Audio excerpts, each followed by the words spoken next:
BJP. അധ്യക്ഷൻ രാജീവ് ചന്ദ്രശേഖർ ഒരു കടുത്ത തീരുമാനമെടുത്തു. തന്നെ വിമർശിച്ചവരാരും ഇനി പാർട്ടിയിൽ വേണ്ട. അങ്ങനെ ബി.ജെ.പിയുടെ സംസ്ഥാന അധ്യക്ഷനായ രാജീവ് ചന്ദ്രശേഖറിനെ വിമർശിച്ച 3 നേതാക്കളെ പാർട്ടിയിൽ നിന്നങ്ങ് സസ്പെൻഡ് ചെയ്തു. കാര്യത്തിലേക്ക് വരാം. കടുത്ത എതിർപ്പിനിടെയാണ്, സംസ്ഥാന നേതാക്കളുടെ കടുത്ത എതിർപ്പിനിടെയാണ് ബി.ജെ.പിയുടെ ദേശീയ നേതൃത്വം രാജീവ് ചന്ദ്രശേഖറിനെ കേരളത്തിൻ്റെ ചുമതലയുള്ള നേതാവാക്കി ഇവിടെ കൊണ്ടിരുത്തിയത്. അതായത് സംസ്ഥാന അധ്യക്ഷ പദവി നൽകി രാജീവ് ചന്ദ്രശേഖറിനെ കൃത്യമായ സൂചനകൾ നൽകി, കൃത്യമായ മുന്നറിയിപ്പ് നൽകി ഇവിടെ സംസ്ഥാനത്തിൻ്റെ ചുമതലയിൽ കൊണ്ടിരുത്തിയത്. ഇവിടെ കെ സുരേന്ദ്രൻ ഉണ്ടായിരുന്നു, വി മുരളീധരൻ ഉണ്ടായിരുന്നു, ശ്രീധരൻപിള്ളയുണ്ട്.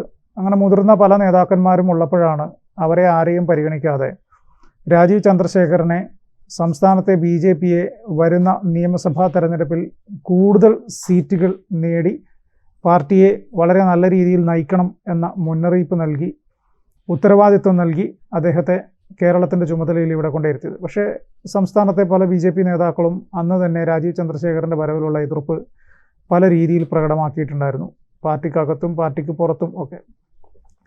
ഇപ്പോഴത്തെ സംഭവം എന്താണെന്ന് വെച്ച് കഴിഞ്ഞാൽ, യുവമോർച്ചയുടെ സംസ്ഥാന ഭാരവാഹികളുടെ പട്ടിക പ്രഖ്യാപിച്ചു. ഈ യുവമോർച്ച എന്ന് പറയുമ്പോൾ ബി.ജെ.പിയുടെ യുവജന സംഘടന എന്ന് തന്നെ നമുക്ക് പറയാം. യുവജന സംഘടനയാകുമ്പോൾ ഈ യുവജന സംഘടനകളുടെ പ്രവർത്തനമാണ് സ്വാഭാവികമായിട്ടും ഈ പറഞ്ഞതുപോലെ ഒരു രാഷ്ട്രീയ പാർട്ടിയുടെ വളർച്ചയെയും തളർച്ചയെയും വിലയിരുത്തുക.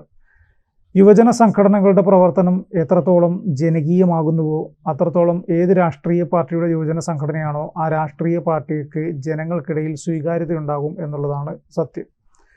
യുവജന സംഘടനകൾ പ്രത്യേക അടിയന്തര സാഹചര്യങ്ങളിലുള്ള അവരുടെ പ്രവർത്തനങ്ങൾ, ഇപ്പം ഉദാഹരണത്തിന് വയനാട് ഉരുൾപൊട്ടൽ ദുരന്തം ഉണ്ടായ സമയത്ത് ഒട്ടുമിക്ക രാഷ്ട്രീയ പാർട്ടികളുടെയും യുവജന സംഘടനകൾ വളരെ സജീവമായിട്ട് അവിടെ ഉണ്ടായിരുന്നു.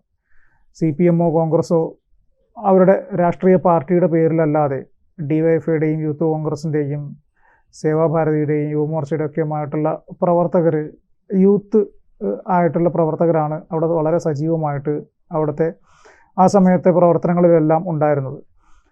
അതുപോലുള്ള ഏത് പ്രവർത്തനമായിക്കോട്ടെ അതിലെല്ലാം ഈ പറഞ്ഞതുപോലെ യുവജനങ്ങളുടെ അല്ലെങ്കിൽ യൂത്തിൻ്റെ, ഏത് രാഷ്ട്രീയ പാർട്ടിയുടെയാണോ അവരുടെ യൂത്തിൻ്റെ പ്രവർത്തനമാണ് ഒരു പാർട്ടിയുടെ നല്ലതും ചീത്തയും വിലയിരുത്താൻ കാരണമാവുക എന്നതാണ് വസ്തുത.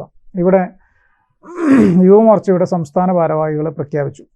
രാജീവ് ചന്ദ്രശേഖറാണ് പ്രഖ്യാപനം നടത്തിയത്. അപ്പോൾ രാജീവ് ചന്ദ്രശേഖറിൻ്റെ ഈ പ്രഖ്യാപനത്തിനെതിരെ പാർട്ടിക്കകത്തു നിന്ന് പരസ്യമായിട്ടുള്ള പ്രതികരണം സോഷ്യൽ മീഡിയയിൽ വന്നു. സ്വാഭാവികമായിട്ടും അങ്ങനെ ഒരു പ്രതികരണം ഏത് രാഷ്ട്രീയ പാർട്ടിയാണെങ്കിലും പാർട്ടിക്കകത്തുള്ള വിഷയം പാർട്ടിക്കകത്താണ് പറയേണ്ടത്.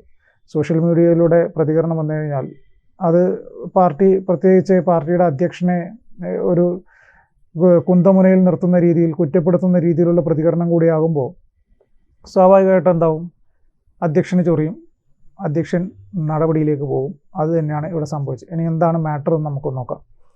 ബി.ജെ.പി. സംസ്ഥാന അധ്യക്ഷൻ രാജീവ് ചന്ദ്രശേഖറിനെതിരെ പരസ്യ വിമർശനവും പരിഹാസവും നടത്തിയ 3 ബി.ജെ.പി. നേതാക്കളെ പാർട്ടിയിൽ നിന്ന് സസ്പെൻഡ് ചെയ്തു.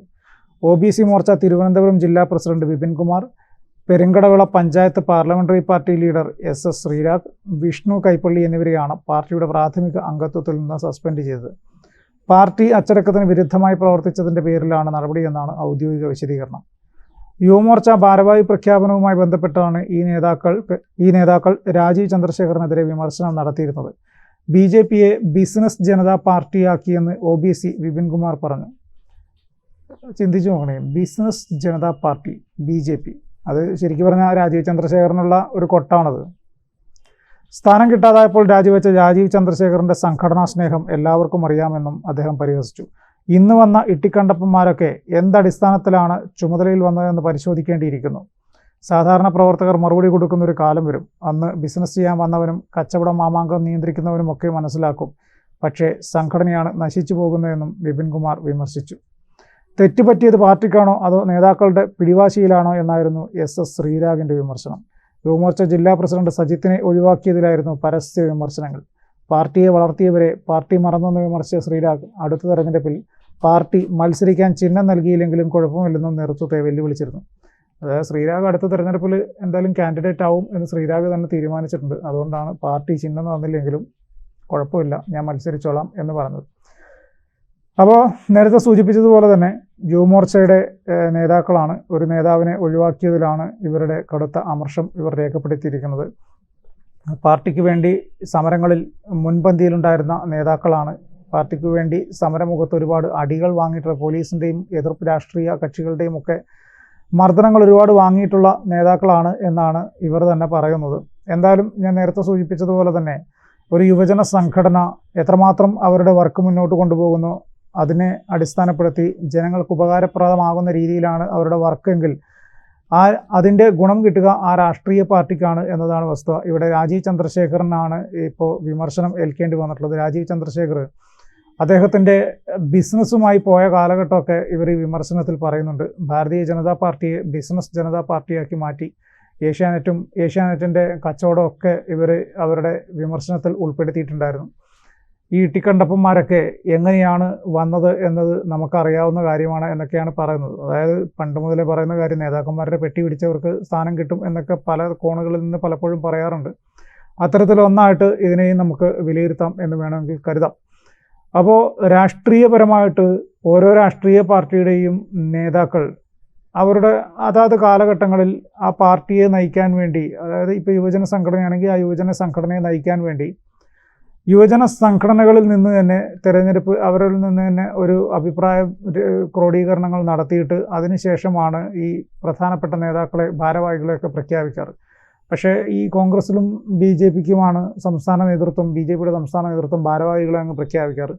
പക്ഷേ ഈ CPMന് ആ രീതിയിലല്ല. അവർ DYFI ഒക്കെ അവരുടെ സംഘടനാ ചട്ടക്കൂടിനനുസരിച്ച് അവരുടെ സമ്മേളനങ്ങളിലാണ് ഭാരവാഹികളെ തിരഞ്ഞെടുക്കാറുള്ളത്. സമ്മേളനങ്ങളിൽ വോട്ടെടുപ്പ് ഉണ്ടെങ്കിൽ വോട്ടെടുപ്പ്, അതില്ല എങ്കിൽ അവരെല്ലാവരും കൂടെ ചർച്ച ചെയ്തിട്ട് സംസ്ഥാന സെക്രട്ടറി, പ്രസിഡന്റ്, ജില്ലാ സെക്രട്ടറി, പ്രസിഡന്റ്, മറ്റ് ജോയിൻറ്റ് സെക്രട്ടറി, വൈസ് പ്രസിഡന്റ് തുടങ്ങിയ ഓരോ സ്ഥാനങ്ങളിലേക്കുള്ള ആളുകളെ, കമ്മിറ്റി അംഗങ്ങളെയൊക്കെ ഓരോ സമ്മേളനങ്ങളാണ് തിരഞ്ഞെടുക്കുന്നത്. പക്ഷേ ഇവിടെ യുവമോർച്ചയുടെ ഭാരവാഹികളെ സംസ്ഥാന അധ്യക്ഷൻ തന്നെ പ്രഖ്യാപിക്കുകയാണ് ചെയ്തത്. മറ്റൊരു പ്രധാനപ്പെട്ട ഒരു കാര്യം, ഈ രാജീവ് ചന്ദ്രശേഖറിൻ്റെ കേരളത്തിലേക്കുള്ള വരവ് BJPയുടെ നിലവിൽ ഇവിടെയുള്ള പല നേതാക്കന്മാർക്കും അത്ര സുഖകരമായിട്ട് തോന്നിയിരുന്നില്ല. കാരണം രാജീവ് ചന്ദ്രശേഖറിനെ കേരളത്തിലേക്ക് അയക്കുമ്പം ദേശീയ BJPക്ക് ഒരു ലക്ഷ്യമുണ്ട്. വരുന്ന നിയമസഭാ തെരഞ്ഞെടുപ്പിൽ എങ്ങനെയെങ്കിലും കേരളത്തിൽ ഭരണം പിടിക്കണം. അതോടൊപ്പം തന്നെ ഇനി ഭരണം പിടിക്കാൻ സാധിച്ചില്ല എങ്കിൽ 2 അക്കത്തിൽ കുറയാത്ത സീറ്റുകൾ എങ്ങനെയെങ്കിലും BJPക്ക് നേടണം എന്നുള്ളത്. 2026 തെരഞ്ഞെടുപ്പ്. 2026 ഈ ഏപ്രിലോ അല്ലായിരിക്കും തെരഞ്ഞെടുപ്പ് വരിക. 2026 തെരഞ്ഞെടുപ്പിന് ഇപ്പോൾ 2025 ജൂൺ മുതൽ ഏതൊക്കെ മണ്ഡലങ്ങളിൽ പാർട്ടി ചിഹ്നത്തിൽ ആൾ മത്സരിക്കണം, ഏതൊക്കെ മണ്ഡലങ്ങളിൽ സ്വതന്ത്ര സ്ഥാനാർത്ഥിയെ, പാർട്ടി ജനങ്ങളുമായിട്ട് അത്രയധികം അടുപ്പമുള്ള സ്വതന്ത്ര സ്ഥാനാർത്ഥികളെ നിർത്തിയാൽ നമുക്ക് ജയിക്കാൻ സാധിക്കും തുടങ്ങിയ കാര്യങ്ങളെല്ലാം തന്നെ പാർട്ടിയുടെ താഴെ തട്ടു മുതലുള്ള പരിശോധനകൾ നടത്തിയിട്ട് പാർട്ടിയുടെ ലിസ്റ്റ് കൊടുക്കാൻ വേണ്ടിയിട്ട് പറഞ്ഞിട്ടുണ്ട്. അങ്ങനെ കൊടുത്ത ലിസ്റ്റിലാണ് നമ്മൾ മുൻപ് പറഞ്ഞതുപോലെ അനുശ്രീയൊക്കെ പത്തനാപുരത്ത് ഗണേഷ് കുമാറിനെതിരെ മത്സരിക്കാൻ പോകുന്നു എന്ന വാർത്ത വന്നത്. അപ്പോൾ സ്വാഭാവികമായിട്ടും കൃത്യമായിട്ടൊരു സ്ട്രാറ്റജിയോടുകൂടിയാണ് രാജീവ് ചന്ദ്രശേഖർ വന്നതിന് ശേഷം കേരളത്തിലെ BJP പ്രവർത്തിക്കുന്നത്. അപ്പോൾ യുവമോർച്ചയൊക്കെ അദ്ദേഹത്തിൻ്റെ സ്ട്രാറ്റജിക്ക് അനുസരിച്ച് അദ്ദേഹത്തിന് താല്പര്യമുള്ള നേതാക്കളെ ആയിരിക്കാം ഒരുപക്ഷെ ഭാരവാഹികളായിരിക്കാം പ്രഖ്യാപനം നടത്തിയത്. ആ ഭാരവാഹി പട്ടികയിലുള്ള അമർഷമാണ് 3 പേര് പരസ്യമായിട്ട് രേഖപ്പെടുത്തിയത്. അതിനെ തുടർന്നാണ് 3 പേരെ ഇപ്പോൾ പാർട്ടിയുടെ പ്രാഥമിക അംഗത്വത്തിൽ നിന്ന് തന്നെ സസ്പെൻഡ് ചെയ്യാൻ തീരുമാനിച്ചിരിക്കുന്നത്. കൂടുതൽ വാർത്തകളും വിശേഷങ്ങളും നിങ്ങളിലേക്ക് എത്താൻ ABC മലയാളം സബ്സ്ക്രൈബ് ചെയ്യുക, ബെൽ ബട്ടണും അമർത്തുക.